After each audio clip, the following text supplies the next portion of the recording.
Ladies and gentlemen, my name is StoneMountain64, of course, and this is the Fireside Gaming Podcast coming at you February 8th of 2019, working our way a little bit more into the year, and the talk of everything right now, especially for my channel and all the content I've been making, of course, is Apex Legends.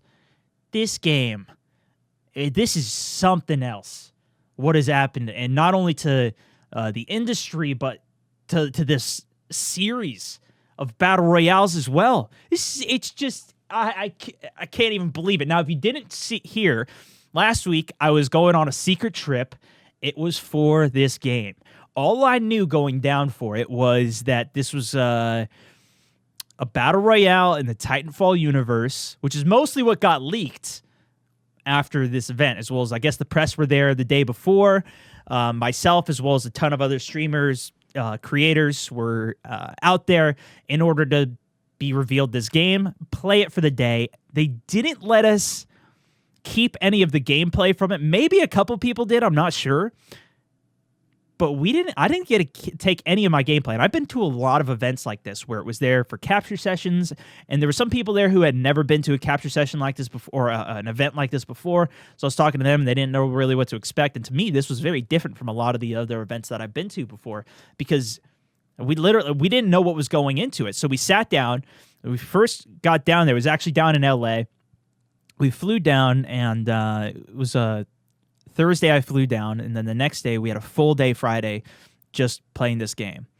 When we first got there, though, there was a few people. There was probably like 6 to 8 people that had actually already played it and like given some feedback on it and whatever. And then I had the chance to go down, and they told us all about it, and we sat in a theater and they revealed it to us. And there was so many streamers and creators in that room. It was so cool to just be sitting with the lead guy too did take a picture of everybody all sitting in the seats. It was like a movie theater type thing. So we were all sitting in these comfy seats, and they were presenting to us what the game's about, and telling us about mostly what was on the live stream that happened on Monday. But we had to have an idea of what the game was, so that way when we sat down, we could actually play it, get some gameplay in, and know what we were doing when we were sitting down. And man, it was mind-blowing to be revealed like that, because I hadn't seen any gameplay of it or anything, which is what basically happened with the rest of the world when it actually got revealed.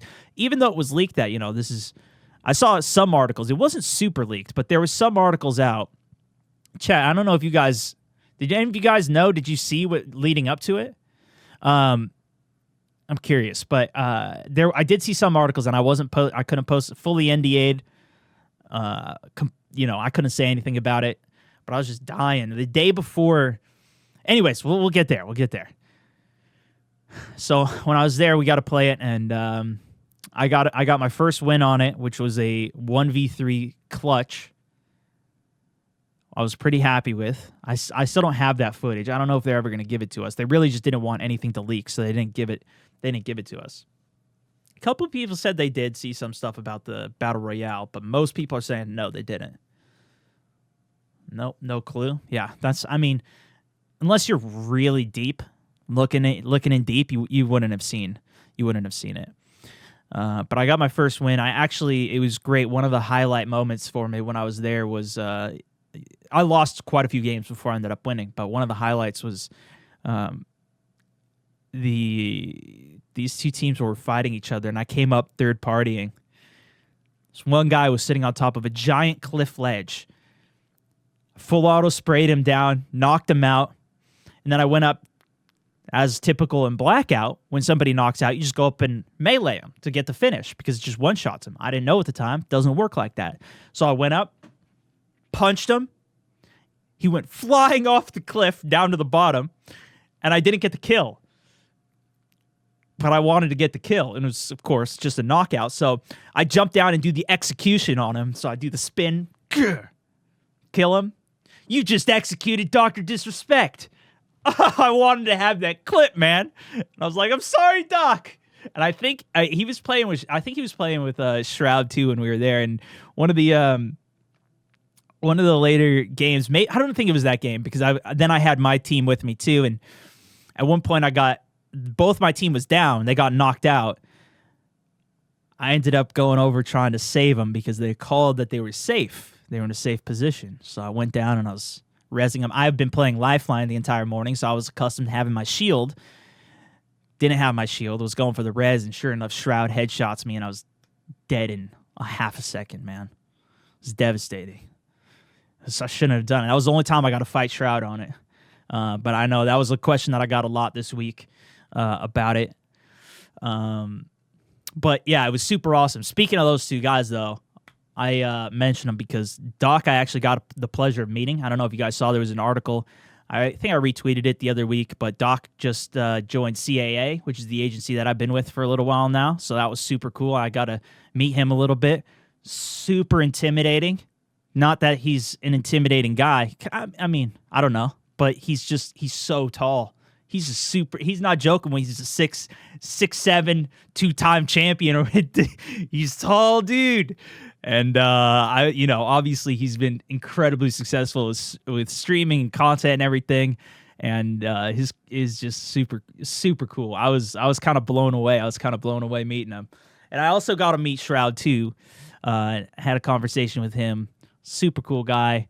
I actually got to tell him a little bit about, like, he was asking me, like, I've heard of, I've seen some stuff Facebook streaming, and I've seen your name around for Facebook and streaming and whatnot. And so anyways, I got to tell him a little bit about it, because I mean that's what everybody doesn't they don't know what's going on with it. So it's always fun. Like, I love to talk about it. I love to talk with all these other guys, as well as I gotta hang out with so many friends that I've met over the years when I was there. And that night they had a little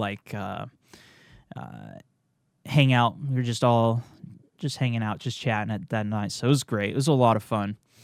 And so that was the trip to LA. Cool reveal. And I got to meet a bunch of other people as well. It was a ton of fun. And the fact that this game, that was how they decided to launch it, which was just a massive streamer creator unveiling, was really unique, as well as just not even talking about it in general, which I guess we could talk about. That is the fact that this was a secret launch. Apex Legends, this game was launched secretly. And there's a few articles about this from the co-creators or executive producers or some fancy name people. Oh, let me pull it up here. Let me reshare this here. So if you are watching the video portion of this, then you'll see it. If not, don't worry about it. We'll talk about it. But there is an article on The Verge as well as Kotaku. A lot of really major sources. McCoy was the person that was quoted in The Verge. But he was basically saying, to sum it up, it was that this game is coming out and it's an EA game. EA just bought Respawn in 2017 that launched Titanfall, Titanfall 2, which all around were great games. I don't know if you guys were around when I played the Titanfall 2 campaign, or if you've played it yourself. It is one of my all-time favorite campaigns of a game, which I'm not super big into any of them. The Call of Duty, Battlefield ones are pretty fun. That's where I got a lot of my sayings for my YOLO series and all that type of stuff. But this was really a unique game. And, it didn't end up going to a very big audience, though. Not very many people played Titanfall 2. It didn't really stick around very much. But anyways, the whole point was, like, the EA bought it. EA's really been under fire lately with, the way that they monetized Star Wars, amongst other things, didn't have a great rap. With a game like Anthem launching as well, a lot of people are already skeptical, like, just as soon as they hear it, like, this is going to be bad, it's from EA, this is bad. And they wanted to avoid that. And really, it was interesting, too, even listening to them talk when we were at the event, it was very much like they wanted to keep their independence. I don't know how exactly they do it or what decisions are really made, but they were saying, we wanted to keep our independence. We wanted to launch it how we wanted to launch it. We wanted to have it a free to play. And like I said, I don't know how much of these decisions go from which of the companies or whatnot. And it's not to say, anyways, but they decided to make it a free-to-play game, and they said, let's just wait until we have a finished product, and let's just give it to people and let them play it and decide if they like it or not. Not do the whole lead-up of all the speculative articles and all the bagging on it, which is kind of, it's kind of unfortunate that that's what the media and the posts and online and everything has turned it into. But it also led for a really unique experience of a game launch, in that this launched as a secret. This was a secret game.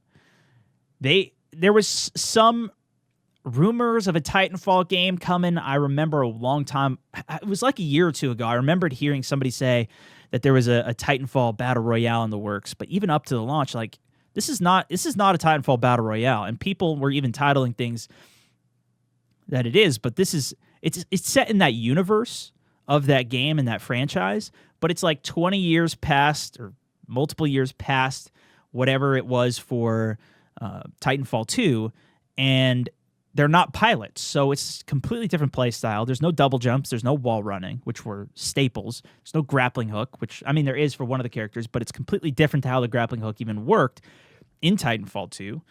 The abilities are different. They just kept, like, the names of the guns and some of the skins and some of the looks and the feel of things similar to it. Especially the fact that this is a class-based battle royale is just, it's completely different. So he basically said, we have a free-to-play game with loot boxes. Yeah, so they were just nervous about the launch of this game. The article on Kotaku is similar as well. And they had mentioned that Titanfall 3 is not in the works in this article, but I did see a post that from one of the lead developers on the game where he said Titanfall, or he said Titans in that post. There's something coming. Maybe later this year, maybe next year, something about that. Something about Titans is coming. Whether it's a different game, whether it's this game or some other variation of it, I don't know. But this was also quoting Drew McCoy. He said, the world thinks we're making Titanfall 3 and we're not. This is what we're making, and referring to Apex Legends. Then he said, to try and convince a skeptical audience for months with trailers and hands-on articles, we're just like, let the game speak for itself. It's the most powerful antidote to the potential problems. That's just so... That's ballsy. To just say, we're just gonna let the game show itself. The game's going to do its own work. It's such a ballsy launch. But how sick is that?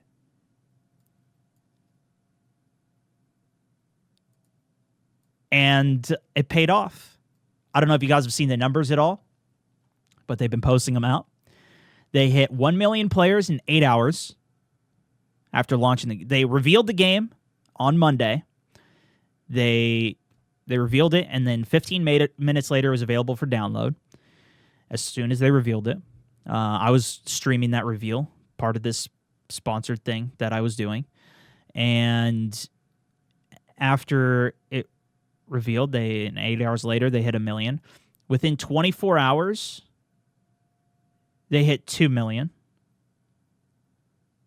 Within 72 hours, they hit 10 million players. That's awesome. That's pretty awesome. I know not everybody's into battle royales too. Like, I'm really into it. A lot of my content revolves around it. But I get tons of messages from people saying as well that they're not into it. They don't really care. And that's fine, But damn, that's a lot of people. I did a top 10 tips video for Apex Legends, which blew the hell up. It's at almost 500,000 views on YouTube. It's doing great on Facebook as well. But the top comment on it was, it was something like, I didn't like battle royales, or I never thought I'd like a battle royale. But this was more their speed. Because it is completely different. It was funny too, I retweeted something on Twitter this morning of Hova, another creator. He said, I don't remember what it was. I can't remember anymore. I'm sorry. Anyways, it's just, it's just incredible to see. What I do, I also got a lot of questions, though, about what I like about the game and what I dislike about the game.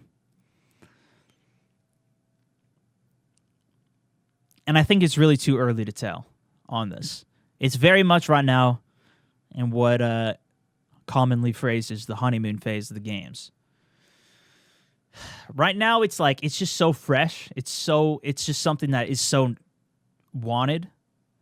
Especially for me, like I've been talking a lot about a class-based battle royale. I've been waiting to see something like that, like a game. And they even said like their inspirations for this were games like Rainbow Six Siege, Overwatch, some of the class-based stuff. That was part of their inspiration for this game, and that's something that like it's a different genre really. This is their inspiration was also Blackout and a couple other things as well. Obviously PUBG, Fortnite. But it's hard for me to say like anything that I don't really like about the game this early on. There really hasn't been very many bugs, which also is kind of incredible. The fact that this launched to everybody and had that many players, while some of these other games like Anthem, Division 2 have just been struggling with their betas and demos, it speaks to a fully finished game launching quite nicely, as well as like a realm royale. I was talking about that a lot, Spellbreak a lot lately as well, which are like these games that are going more class-based. But I think the biggest thing that I dislike about it in terms of what I've been thinking, the biggest thing that I can think about is just the fact that there's no solos or duos, which is not really necessarily a gameplay complaint, and I'm sure I'll have more, just give it time. But even that complaint, I'm kind of sitting on, and I'm kind of not so sure about. It's another thing where I want to ask the audience. Would you guys want a solos mode in this game? Specifically solos. I think duos it could make sense, because the game's already set up like squads, and the big thing with a game that has squad class-based games is the reason you have those classes is so that everybody's got their own playstyle or their own advantage. Or like if you play a medic class, if I were to play Lifeline in solos, she's completely, not completely, but a lot of her utility is then rendered useless because the fact that she reses teammates with a shield is one of the most powerful things about her. Most people are saying yes to a solos. And I agree in that it's good because then you don't need to worry about a team and rely on that. But if you look at a game like Overwatch or Rainbow Six Siege or a lot of these other games, they force you to play in a team. You can't play those games solo. I mean, you could against AI, but it's I don't even know if you can in Overwatch actually. I know you could train. Yeah, you could do like training mode and stuff. And that's in this game too. You could do training in this game. But I agree, like, the whole reason they didn't was they wanted it, because it's class-based, you have to take advantage of all of the abilities that are in there. Solos necessary, chat saying here. Solos, duos, four-mans, do it. The thing is, you probably would only have, like, I assume you'd probably have Bloodhound, or is that his name? I think it is, the one that tracks and scans and everything. I feel like he would be the main one you would just constantly use because you could be able to find out where everybody is. There might be a couple other good ones, but you would see like only a few characters ever really being chosen. Even if that was the case, though, thinking about it more right now, even if that was the case, then maybe it would be fun. The class that really, like a Lifeline, the class that maybe doesn't have as much utility, maybe that's a challenge then to get a win in solos as a Lifeline, because her abilities don't come quite as much into play. But then it's like, the question is then, will people start to be outraged and try and say, you know, I want the game to be balanced around solos too. How do you balance that? It's the same thing, I'm guessing. You know what? I don't know exactly why they decided on 3-man. 4-man might have been crazy to have 4 different classes. That's half the roster of the 8 players at the beginning, right? So it's already a lot of people that you're going to be choosing for your team. That'd be a lot of abilities to deal with. It might have been too hectic to have 4 people in the game, but also it's only a 60 players in one match. So if you had 4 people, there'd be significantly less teams in those fights. So maybe that was part of the reason too. I don't know. I don't know what their reasoning was for it. But 3-mans has been a lot of fun. I think duos would be nice, so that way you don't have to play with a random if you do at least have one other player. Or like, especially, maybe I'm biased as a streamer, but if somebody leaves when I'm streaming and we have to find a third to replace, it's really inconvenient. So the ability to just switch to a duos after makes it a lot easier. But that's really the only... I don't know. I'm sure I'm going to come up with more things that I really don't like about it. But I would be down for duos for sure. Solos, I'm not sure. I really wanted one at first, but now I'm kind of liking the fact that it forces you into squads. It also kind of brings you together playing with some other people. Although you can't just go in and just mindlessly play while I mean, I guess you could with randoms, but it's not as good. What I do like about it, though, and this really caters to the fact that the fact that they do force you to play squads isn't the worst thing in the world because of the systems that they have in this game. The fact that the UI and the pinging system is so good. I was actually watching some streamers playing this. It's playing the console version of this game just to see how the UI, the looting system worked, the pinging system as well. You can communicate very well with your team, even if you're not using voice comms. Sometimes it gets a little out of hand with people spam pinging it when we're dropping in. Shout out to my squad for constantly doing that. But, the pinging system is great. Whether it's what you need, you can just go into your inventory and ping the item that's missing from your backpack or even the specific ammo type that you need. Plus, the fact that you could ping where enemies are, as well as where you want to potentially loot and specify those things, where you want to loot, where you want to go. It makes it so even if you do play in a random squad and they don't want to talk, you can still communicate all the information that you really need to very easily. You're going to have an advantage, though, by using voice comms. Instead of just pinging an enemy, saying, that enemy's moving to the left to right, or that enemy's at Gibraltar. There's big advantages to doing that. The overall UI, though, has taken what has just been so frustrating from so many other battle royales that we've been playing, at least ones that have attachments and stuff, because this game is another step. Like, Fortnite very much is a building game. It's a shooting game, too, but it's really a building game. You can't customize any of the guns that you have. You can't get attachments on them or anything, or play different styles with the specific ones. They separate it into, if you pick up a gun, that's the gun's purpose. You could switch which guns you're using in order to change that purpose or your playstyle, but it's a little different with that. And this is very much shooting and ability first, too. There's a lot of ability save in it, which I really like. That's one of the things that I really like about Fortnite in the first place, is that you can always build yourself up. And really, like, somebody who's a top-level pro player, almost every time will beat somebody who doesn't really know what they're doing, even if that enemy who doesn't know what they're doing gets the jump on them. And it's kind of similar in this because there are such high health pools, as well as it takes a while to kill somebody. You can react, pop one of your abilities, slide, do something, and kind of recover. If you're playing a game like PUBG, and again, I don't really like comparing the games like this, but just stick with me, If you're playing a game like PUBG, you use a vector, catch somebody on the back, full auto spray them down, there's pretty much nothing they can do.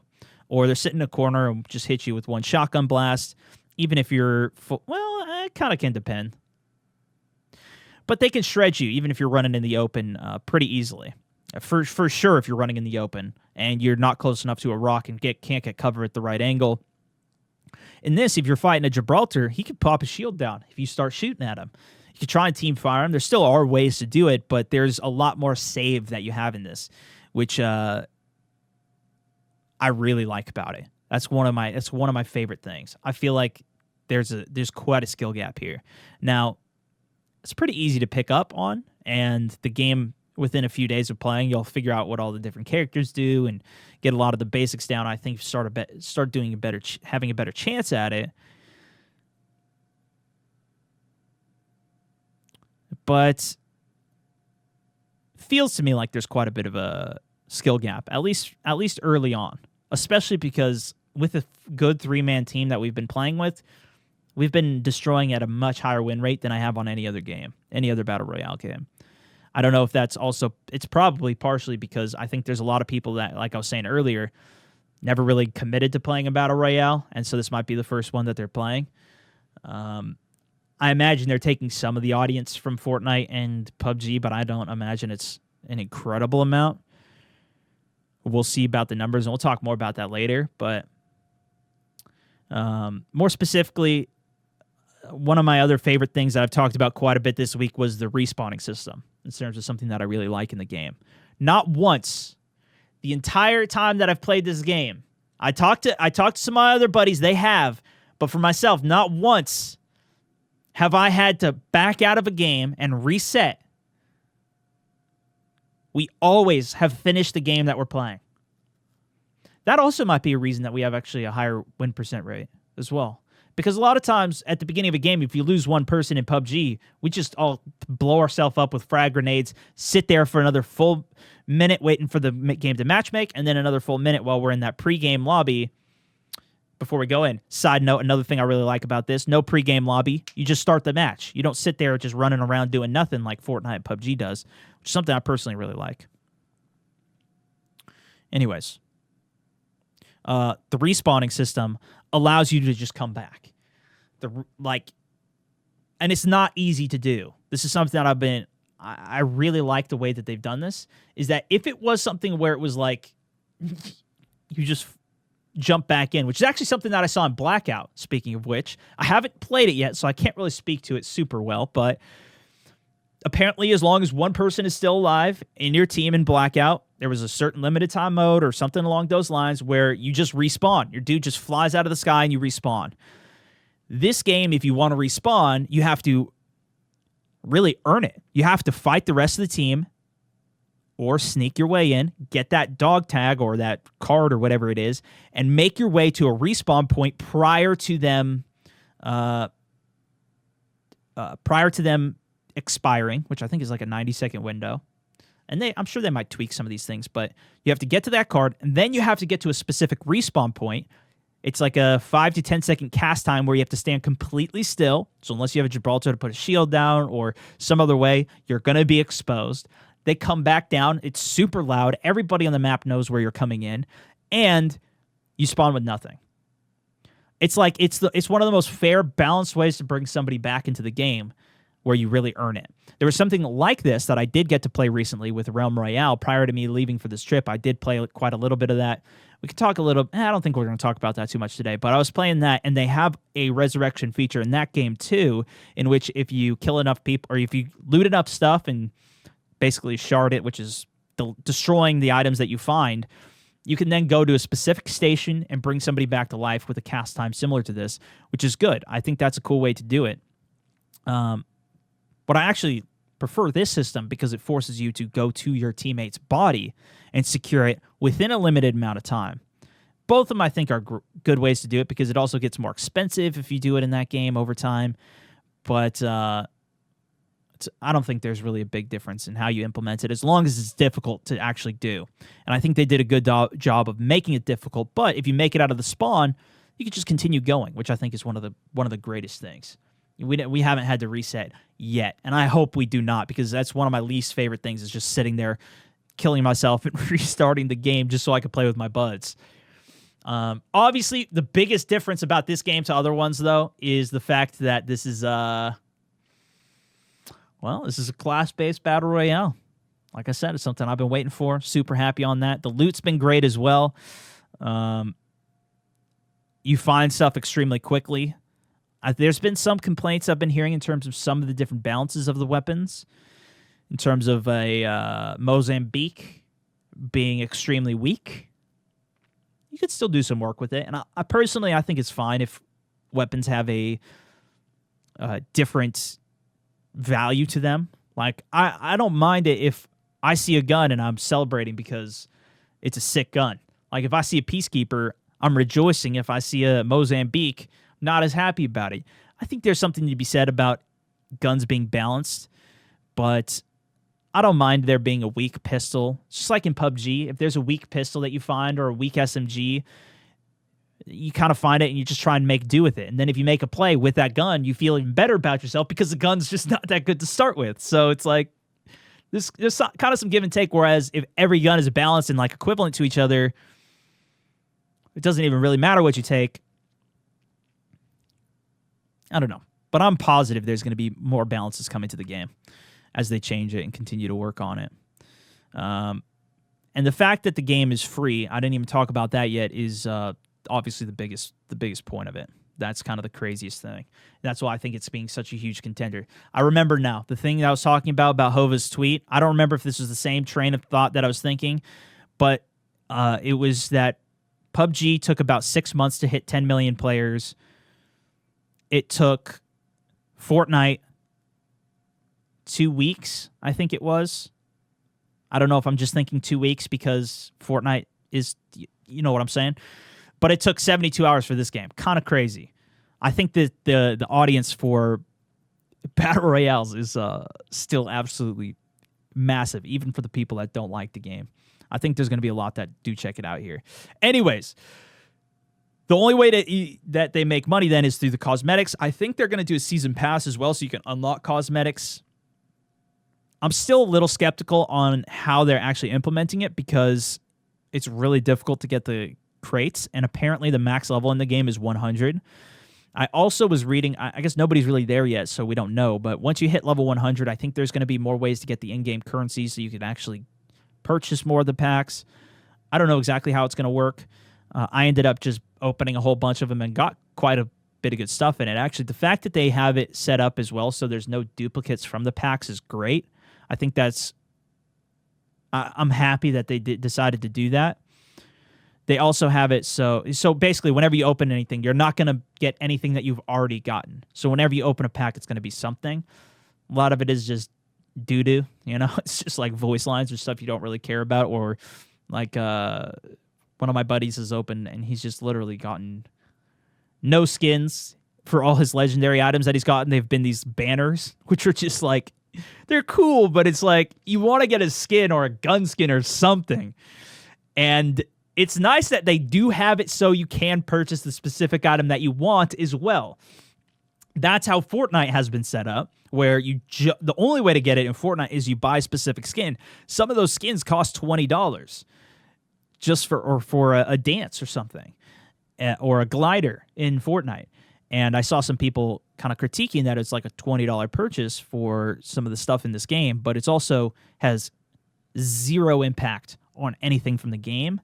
And you can get these things as well just by playing the game, which I think if there's going to be, obviously, like a game needs to make money in order to support all the people that are working on it. They have I think it was about 115 people working full time on this development team to create just this game that they put out for free. Obviously, a lot of players is great, but and, you know, I'm still always kind of hesitant with packs and not getting rewarded for it. But that's why, again, I'm kind of at least happy there's no duplicates and there is ways to buy just specifically what you want. But I know that's a pretty controversial issue in and of itself. I've been talking way too freaking long about this game, but it's just kind of absolutely taken over my channel and everything that I've been doing lately. I've just been having so much fun with it. This is literally like one of the comments I read was like, it's like this game was made for you. This is like exactly, it really is. Like this is something that I really enjoy personally, and I know not everybody's into it, and I still think that there's going to be a massive PUBG audience and Fortnite audience.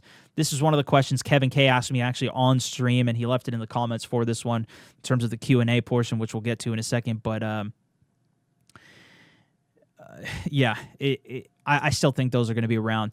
The second point, which I've been dying to get to here, pretty cool, that I've been working on for a long time, about a month or two, and I had mentioned it in my 2019 goals for the year, is some more things that I could do to try and help streamers and just figure out what that means and how what I can do for that.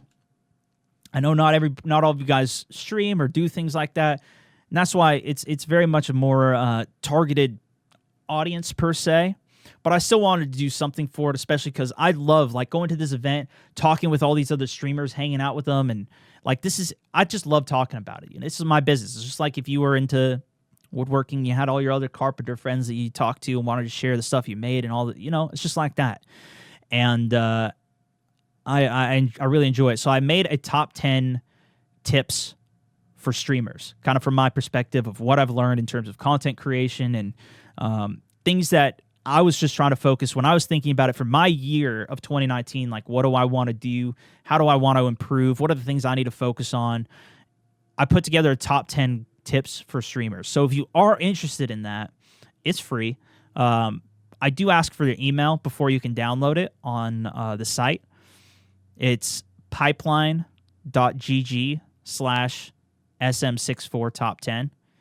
If you actually go to pipeline.gg, depending on when you watch this, that'll also take you directly to it if you are interested in checking it out. But I get a lot of questions from streamers for advice, whether they're new or people that are literally already doing it full time and just what's the latest I'm working on. I ask people as well all the time, what are they working on? What are new interesting things you're seeing? What's going on with it? And so I put that together. Just some ideas, maybe some inspiration on it, how I kind of approach things. And with that email, I'll ask for feedback on it too in the coming days after. And I really kind of want to try and continue to elaborate on that. This actually was stemmed from Richie B, one of the comments that you guys had submitted for this week. He was asking, do I set goals for my future streams? Like, do I set goals for... He didn't specify exactly, and it's kind of the first question I wanted to get into too, but do I set goals for my streams? I don't... I set, like, secret goals for myself in my head of, like, I want to hit 2 million followers on Facebook or 2 million on YouTube, because I'm getting really close on YouTube. But I have that in my head, but I really try not to think about it. It's because it's not good to do that, and I don't recommend doing that. The way that I set my goals is like the first episode of this podcast, though. Those are kind of my proper goals. If you go back to the first episode of this podcast, I talk about, I want to do this many episodes of the show this year, 3 per month of the podcast in particular. Similarly, like when I do my top plays show, my goal is to every Monday do a top plays with 10 incredible clips and a bonus clip. And how do I keep improving that? I can't control other people watching the content. I can't control anything like that, but I can control how much content I'm putting out, how good it is. So that's what I try and focus on. And as well as, like, if an algorithm's just boning me, how do I work around that? What is still working for other people that are still doing it, and how do I work around that? That's part of, like, my top 10 tips that I put out for Apex Legends. My videos have been getting shafted on YouTube lately because the recommendations and subscribers and the mix of content that I've been doing, but,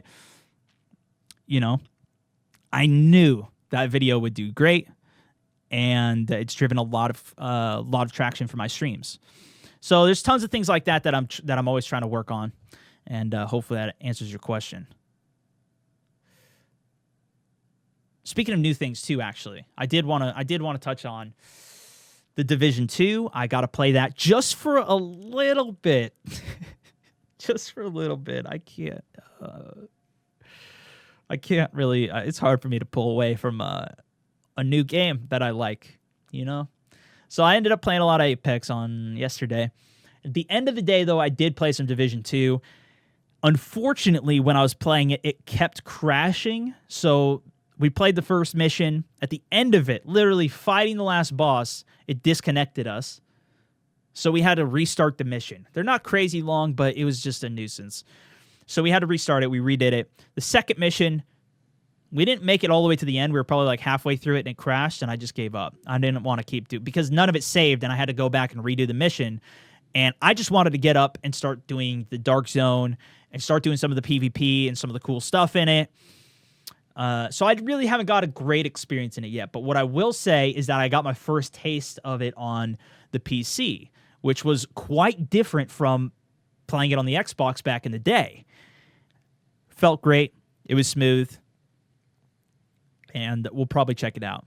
Although, yeah, we'll see how it goes. So anyways, let's get to some more of the questions, because we had a few more here from you guys. Jake S. asked what I thought was a really fun one, because I get to talk more about some stuff that I've worked on. Said, what's the best project that I've been a part of since I began streaming? And I didn't know if he meant specifically streaming, like on Facebook, or kind of full-time streaming. I've been streaming for a long time. It's just more recently I've actually set up a proper schedule for it. I'll say I'll give you a couple of things. I'll give you a couple of answers to it, just in case, because I don't know exactly what you're talking about. I don't have you here to ask. I think the coolest project that I ever got to work on, and also I didn't know if you meant like an ad project, or like a promotional thing, or just like a piece of content. So I'm also giving you both of those. All right, you're lucky, punk. Just lost him as a supporter. That's okay. Let's keep going. Coolest thing I think I've ever been a part of was the launch of Battlefield 1.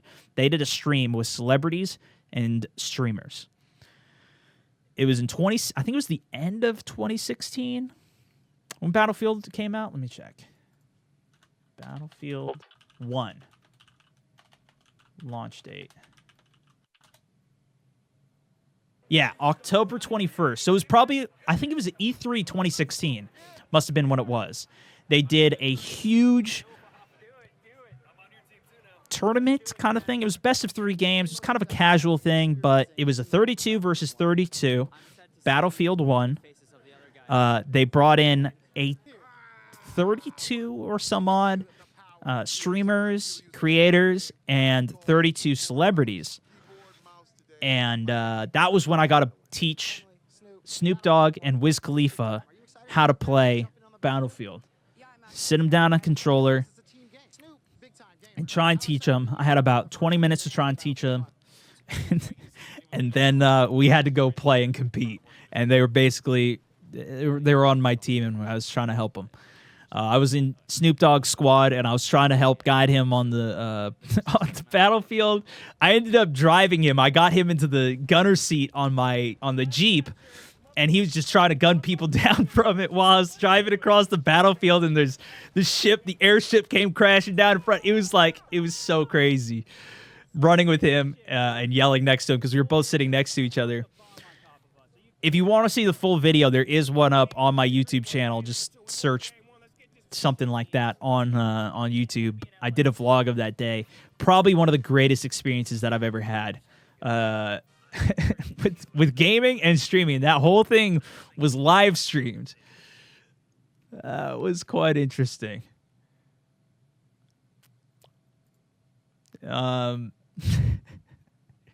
Yeah. My favorite actual video that I worked on, of just like with other people, it was also for Battlefield 1. It was a few weeks later, or maybe a few months later, I guess, because the game would have already been out. And I don't remember if I even streamed it or not. Or maybe I think I must have just been recording. But I was playing with Neebs Gaming. If you guys ever saw Battlefield Friends, that show, Neebs Gaming and that crew, love those guys. I see them at events every once in a while. But we recorded a video together, and that was some of the most fun. Working on that as well, like recording with them and playing, as well as editing that video was, and then they made one piece of it into like an actual animated bit that I think was on the Neebs Gaming channel. That was so good, man. I had so much fun working on that. So that's some of the most fun that I've had. Obviously, this project was a lot of fun too, with Apex Legends, and getting to play that and do all that was really cool too. Adam A asked if I could pick a franchise to make a battle royale in, which would it be? This one's a tough question, dude. Because my answer to this would be the Halo series. I would love to see a Halo battle royale, but I don't think it would necessarily do crazy well. At this point, I don't know what anybody's going to come up with next. I was waiting for a game that was a class-based battle royale. I don't know what is really next in the area. But that's something I would personally love to see. Especially, and I don't remember who I was talking about with this too, but the way that Halo is set up, it's one of the few games where you just spawn in and you have to actually go find that gun and fight to go pick up that sniper rifle or rocket launcher. That's part of the mentality for that game. You don't choose what you spawn with. So if that was it, that's like what a battle royale is. So I feel like those two would cater so beautifully together. Might be too late at this point, but I have a special place for Halo, and so that's what I would love to see. Jake S. also asks, what's a normal day look like for me? Which is, it can be all over the place from time to time, especially when I'm traveling, but my days are pretty normal. And that's why most of the content that I post on Instagram is not me out doing stuff. It's me playing the games because I don't really go out much. Little secret for you. I'm in this studio with my blacked out window all day, dude. I usually get up at about 6. Actually, this year has been a little different. This year I've been typically I was getting up like 6:30, 7:30 or so.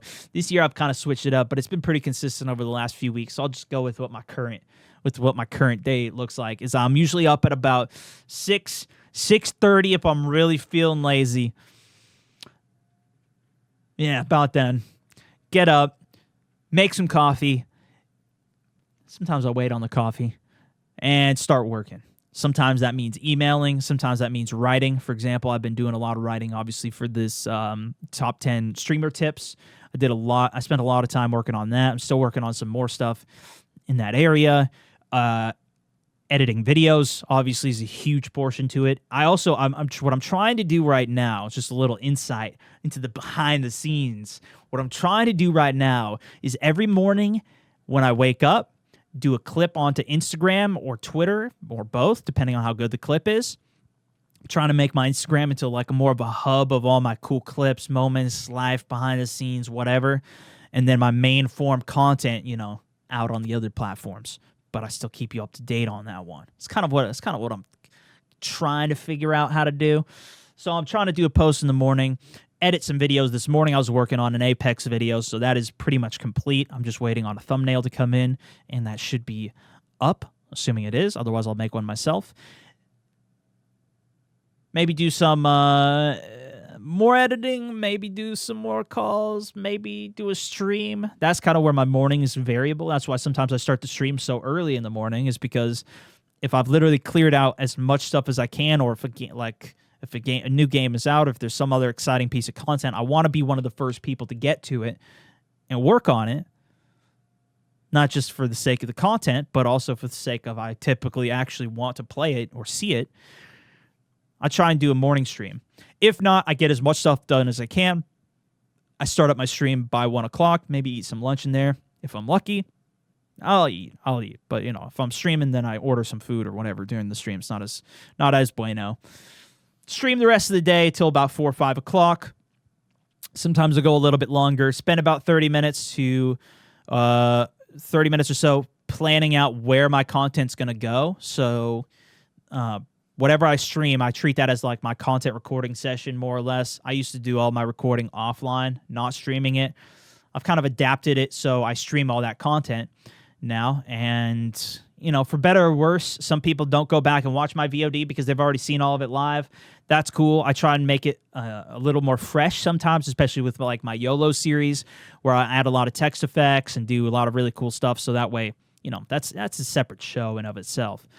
The other thing I work on a lot in the mornings is my top plays, obviously. So, yeah, voiceovers, whatever, all the stuff for my top plays. I do that once a week. Typically, that's what my Monday mornings are every week. Sometimes I do bonus plays throughout the week, so I'll add some more in there. Anyways, I plan out, send some stuff to editors, because I do have a couple that basically help me put out a few more videos per week, is currently how I do it. I ideally would love to have it so I have it set up so that the editors take all of it on. I'm not quite at that position yet, but I'm working my way there. So I do a lot of the editing myself still. And then they kind of help supplement for more content so I can put more stuff out.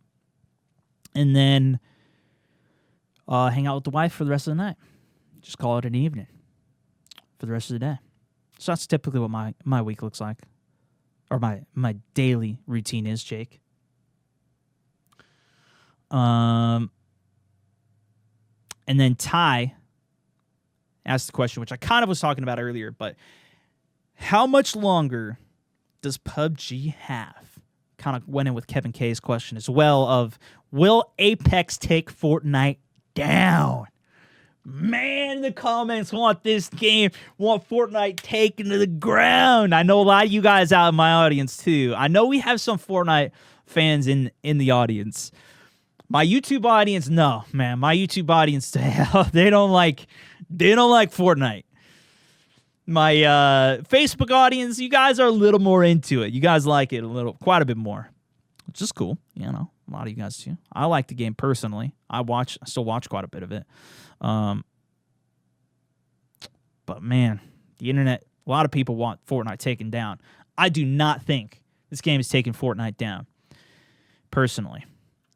Like I was saying earlier, Fortnite is a completely different game. It's a battle royale, but it is not.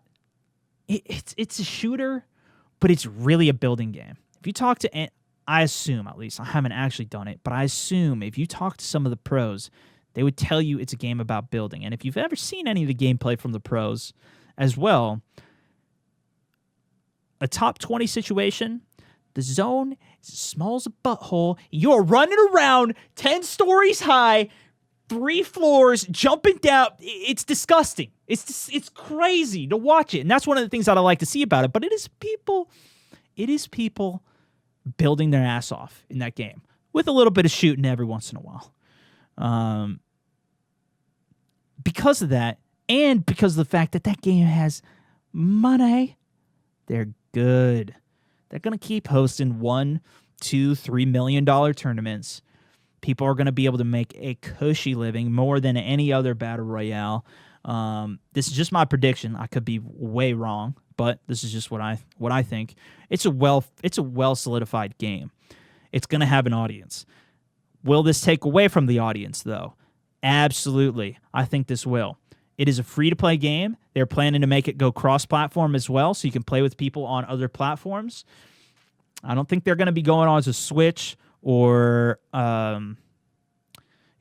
mobile. But hell, if it keeps doing this well, maybe it does. Maybe it does take over.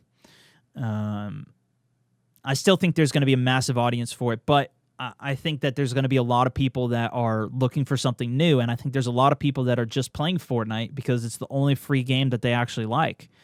I think that's why a lot of people, if you remember when Realm Royale first came out, it had massive attention.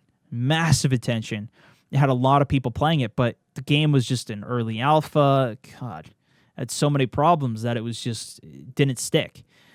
And this game being a full launch, it's going to be something that I personally think all those people that were just playing Fortnite because it was a free battle royale, they like to get into it and whatnot, I think they're going to probably switch.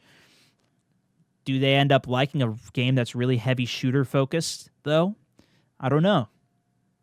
I'm not sure. In terms of PUBG, I think it might take some of the audience there, but PUBG is a very different game. PUBG is a leaning, serious, hardcore, no hit markers, no pinging. Like, they do have a pinging system, but not a exact ping location. That is so UI driven.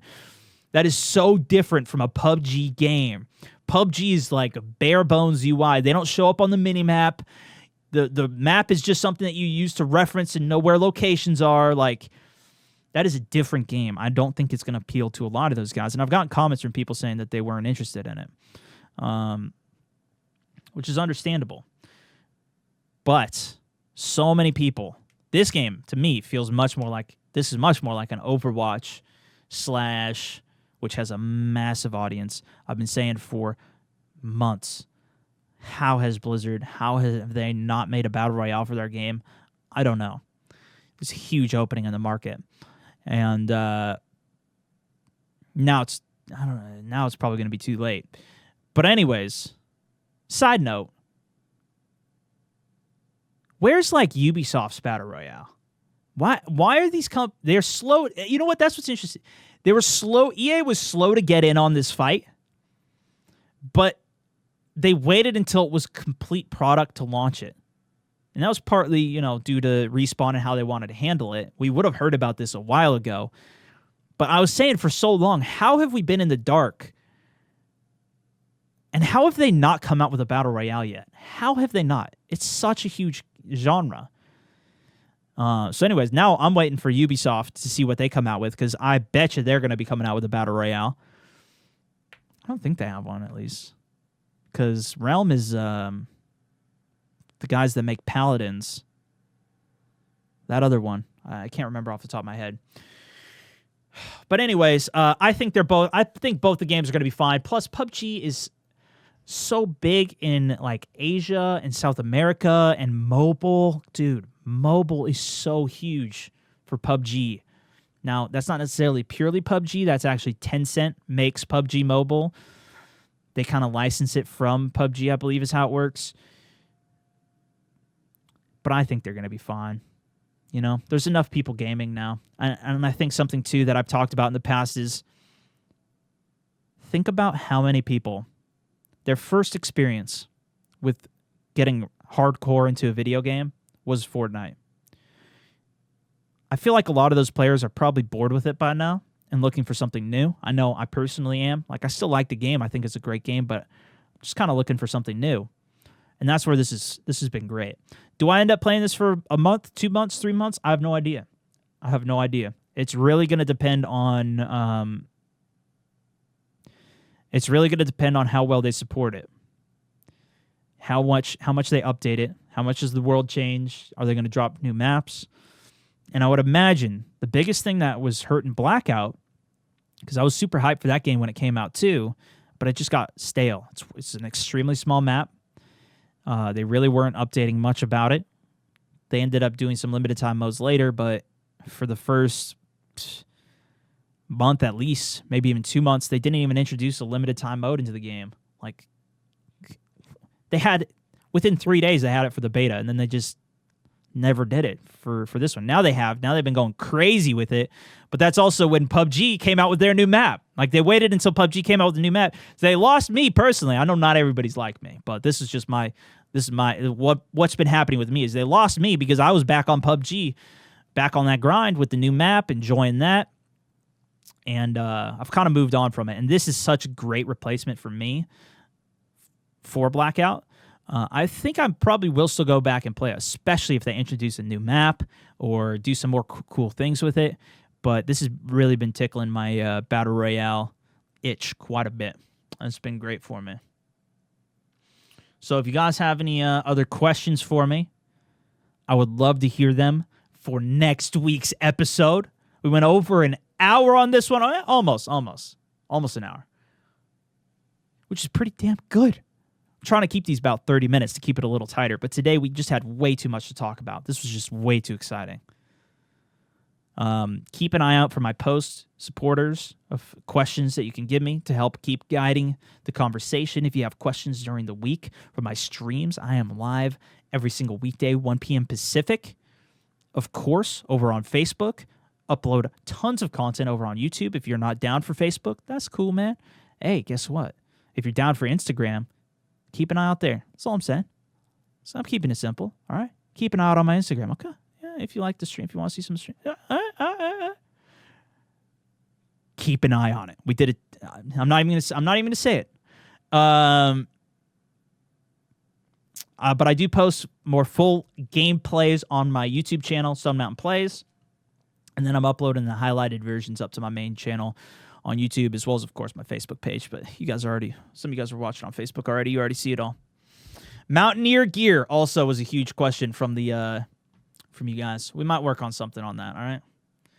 For those of you guys that are supporting. But